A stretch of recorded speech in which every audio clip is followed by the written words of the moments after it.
Olá pessoal, bem-vindos! Hoje a gente vai mergulhar num material que, olha, é um verdadeiro tesouro. O livro 12 das Meditações de Marco Aurélio.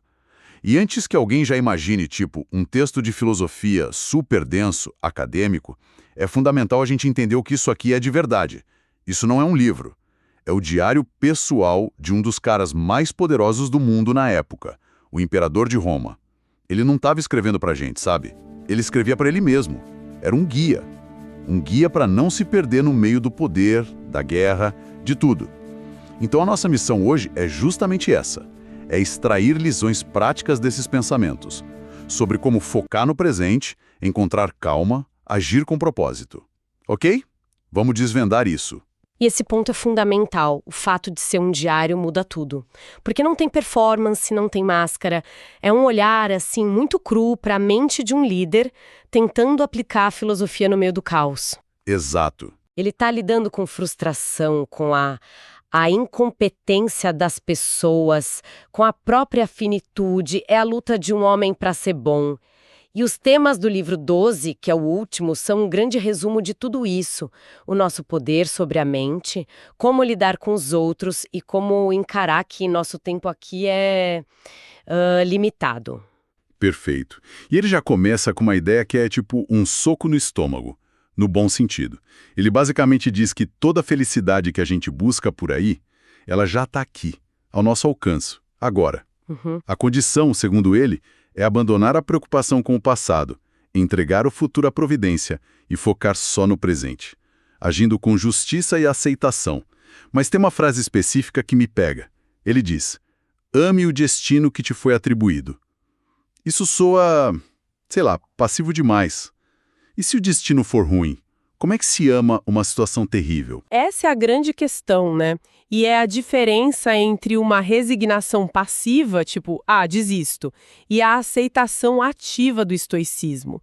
Não é sobre dizer, ok, tudo está péssimo e eu não vou fazer nada. É reconhecer.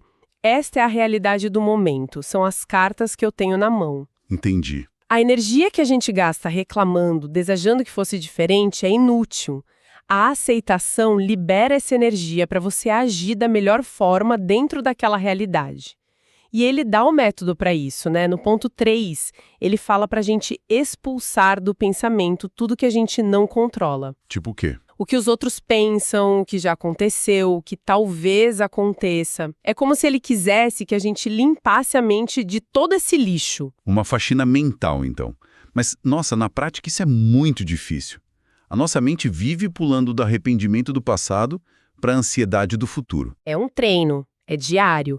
E ele usa uma imagem muito forte de um outro filósofo, Empédocles, sobre se tornar uma esfera redonda, perfeita e satisfeita na sua plenitude solitária. Uma esfera. É uma imagem curiosa. Pode parecer estranha, mas a ideia é de integridade. Uma esfera não tem arestas, ela não se prende fácil nas coisas, ela é autossuficiente. Não é sobre se isolar do mundo, mas construir um núcleo interno tão sólido que a turbulência de fora não te desequilibra, entende?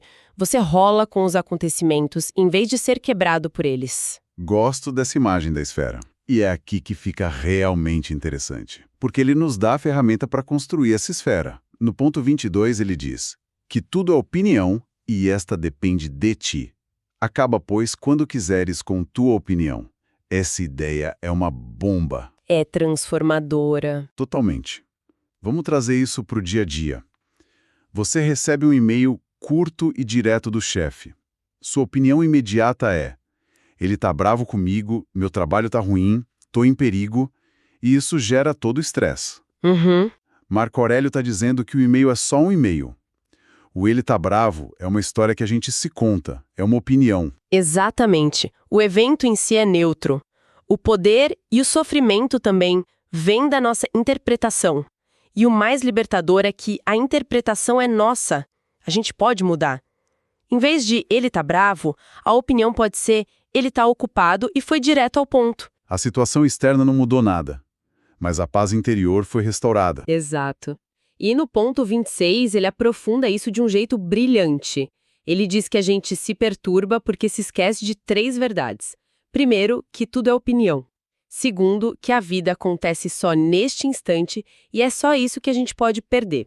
E terceiro, que a nossa mente racional é parte de uma inteligência maior, uma emanação da divindade.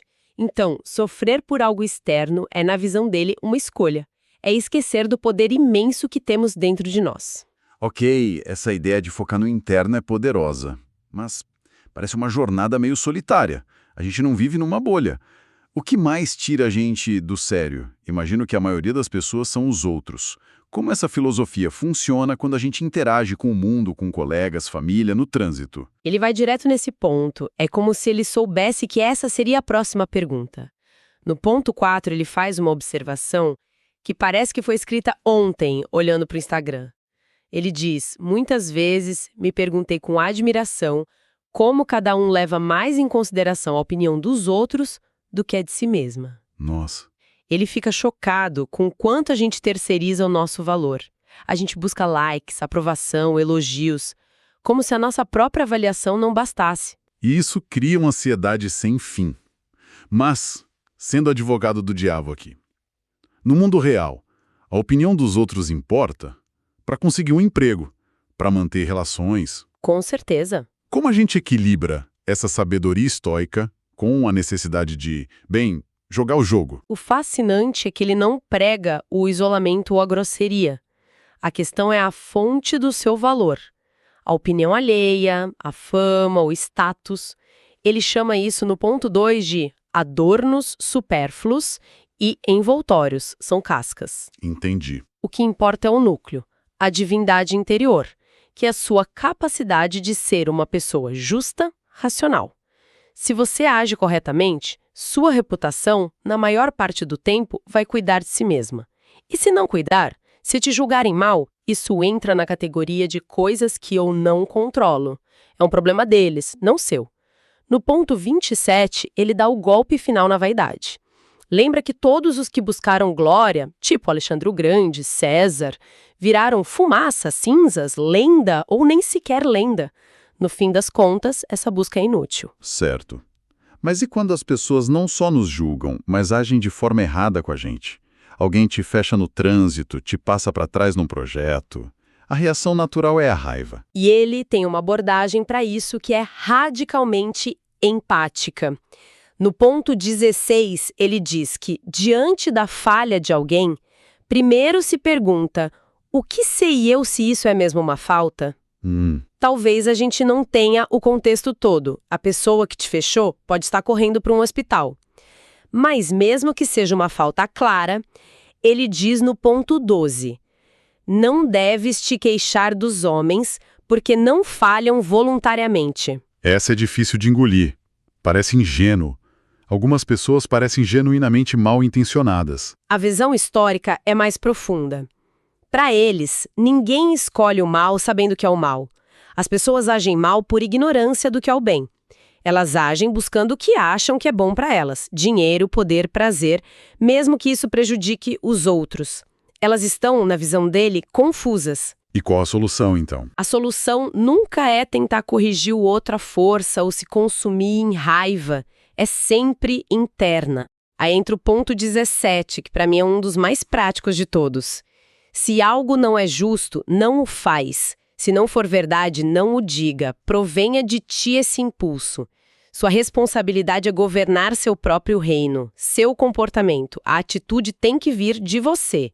O resto é distração. Então, o foco é sempre na nossa própria ação. Faz sentido. Controlar a si mesmo em vez de tentar controlar o mundo. E falando em coisas que a gente não controla, isso nos leva ao maior de todos, a morte. A maioria de nós tem pavor disso. Como ele consegue pegar esse medo e transformar em algo útil? Ele encara de frente, sem rodeios. Para ele, pensar na morte não é para ser mórbido, é para ser um catalisador de vida. No ponto 7 ele diz, pensa na brevidade da vida, no abismo do tempo futuro e passado, na fragilidade de toda a matéria. A ideia de que nosso tempo é curto e que tudo é impermanente não deve gerar pânico, mas sim um senso de urgência, de prioridade. Se a vida é breve, por que desperdiçá-la com besteira, com raiva, com a busca por aprovação? Este momento, esta ação, é tudo que a gente tem. A consciência da morte dá valor ao presente. Mas a ideia de simplesmente deixar de existir, de virar fumaça e cinzas, como ele diz, ainda é aterrorizante. Não é reconfortante. Ele argumenta que esse terror vem de uma perspectiva errada. No ponto 23, ele explica que a morte não é um mal, é algo oportuno ao conjunto universal. É uma parte necessária do ciclo da natureza, como as folhas que caem no outono. Somos parte de um processo de constante transformação. Entendi. E ele usa a analogia mais bonita do livro, no ponto 36, comparando a vida a uma peça de teatro. Ele diz que não importa se a sua peça teve 3 ou 5 atos, o importante é se o drama foi completo. A morte é só o autor da peça, a natureza, dizendo: acabou. A peça acabou.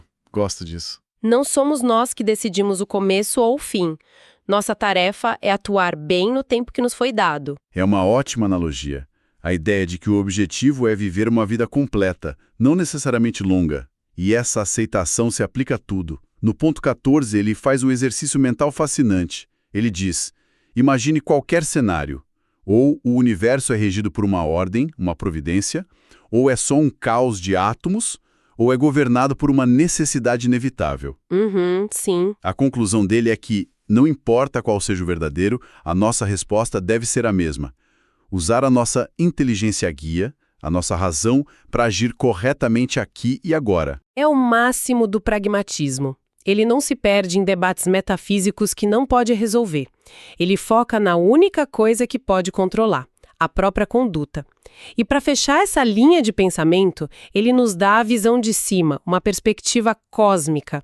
No ponto 32 ele pergunta, quase nos sacudindo: e em que diminuto torrão do conjunto da Terra te arrasta?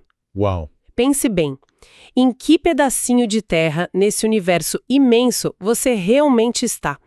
Essa consciência da nossa pequenez não é para deprimir, é para libertar. Se somos tão pequenos e nosso tempo é tão curto, por que nos preocupamos tanto com ofensas pequenas, com a opinião de gente que nem conhecemos? A única resposta lógica é focar no que importa, atuar como tua natureza indica. Então, o que tudo isso significa? Se a gente pudesse resumir as lições que ele deixou para si mesmo, o que seriam? Parecem ser 3 grandes pilares.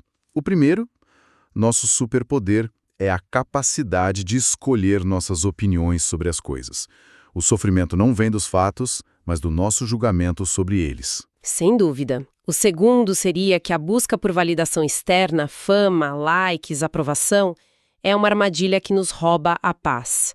A verdadeira medida do nosso valor vem de dentro, de agir de acordo com a nossa consciência. E por fim, o terceiro, aceitar a nossa mortalidade. Não com medo, mas como um lembrete para viver o presente intensamente, com propósito. Somos parte de algo muito maior. Perfeito. É uma filosofia que é, acima de tudo, um treinamento para a vida. No ponto 9, ele faz uma distinção brilhante. Devemos ser como o lutador de Pancrácio, não como o gladiador. Qual a diferença? O gladiador depende da espada. Se a perde, está indefeso. O lutador de Pancrácio, que luta com as próprias mãos, tem sua arma sempre consigo. A nossa mente, a nossa razão, é essa arma. Está sempre disponível. As meditações são um manual de como afiar e usar essa arma para enfrentar a vida com resiliência, clareza e serenidade. E isso nos deixa com uma recorreção final, voltando àquela perspectiva cósmica do ponto 32. Se a gente internalizasse de verdade a nossa pequenez diante do tempo e do universo, qual seria a única coisa realmente importante a fazer hoje? Guiados apenas pela nossa razão, sem nos preocuparmos com o que é supérfluo.